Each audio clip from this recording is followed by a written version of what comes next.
Alright, this is the old Jeep. It's a 1983 CJ7. I bought this Jeep the day I turned 16, some 20 something years ago. I've done a lot of work on it since then, a lot through high school and college. I put the lift on it and the bigger tires. It's in okay shape. It's been sitting for the last 3 or 4 years. It's got full hardtop and doors that are in really good shape actually. The body's starting to rust out a little bit. You see on here some rust. I think there's some rust under that rocker guard. Here's some rust here on the side here.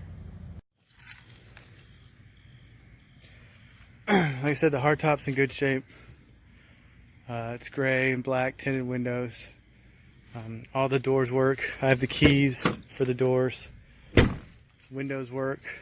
So come around back here. It's got the stock tire carrier. Opens up here. The open this up. Glass comes up.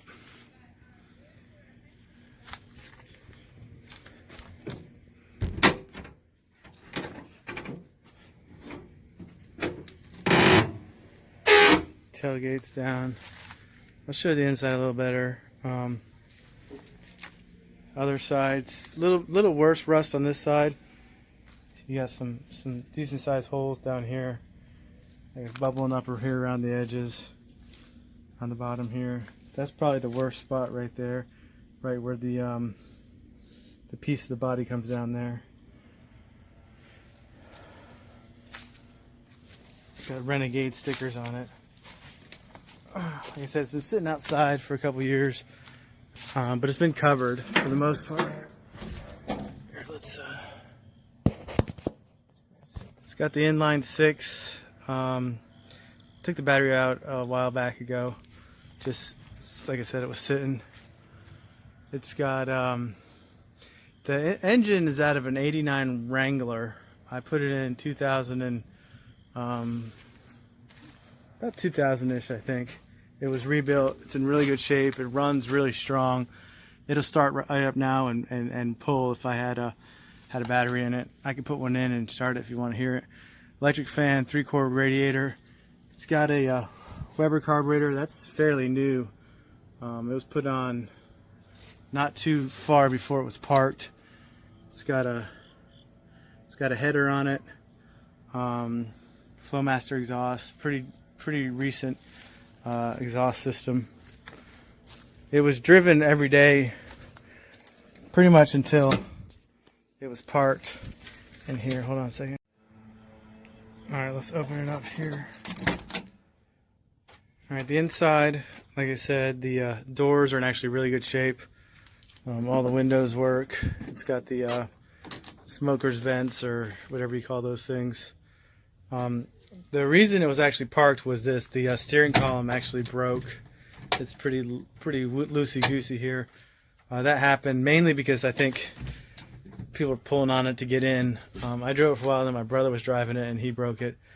So when that broke, we parked it. The intention was to fix it, never got around to it. The seats are actually out because I was going to start working on it, and it'd be easier to get to the steering column with the seats out. They're upstairs in the above the garage. They're stock seats with some covers on them. They're in decent shape. Tuffy console. I have the keys for that too. Rear fold and tumble rear seats. Roll bar cover. Like I said, the hard top's in great shape. The doors are in great shape. This is worth some money. The body inside is decent overall, except for those rust spots. It's got an aftermarket tachometer. CB radio. I might take that out. It had a decent stereo in it. My brother put that in. I don't know what the status of that is. It's got some odometer gauges in it. All the gauges worked when it was parked, I believe. T5 transmission, Dana 300 transfer case. Pretty standard CJ7 interior. The thing that kind of sets this Jeep apart, I think, is the axles. So it's got a Dana 44 front and rear axles. I put those in probably in 2001, 2002-ish. They're out of a Wagoneer, 428 gears, sprung over with Jeep CJ springs, drums in the rear, discs in the front. Like I said, they're 35 1250 15s with some decent wheels. It's got a Skyjacker brand ladder bar, Heim joint, and a shackle. Prevents axle wrap you get with some of these sprung over Jeeps. It's got a CV style rear drive shaft, heavy duty, that's custom. Flowmaster exhaust, it's in pretty decent shape. Dana 300 T5 transmission. The transmission was rebuilt in 2000 time frames as well. I think it's in decent shape. It's got this these Nerf bars on it. Front axle is the same, Dana 44 out of a Wagoneer, sprung over with CJ springs. This front axle is actually pretty stout. I put a lot of work into this. It handles really well. Some of these sprung over Jeeps, you know, don't perform well. I could drive this thing down the highway at 70 with one finger on the wheel and no problem. It's got a heavy duty tie rod, Rancho steering stabilizer, high clearance drag link mount above the knuckle there. It's got the more power steering pump bracket cross brace. I need to get one of them on the new Jeep.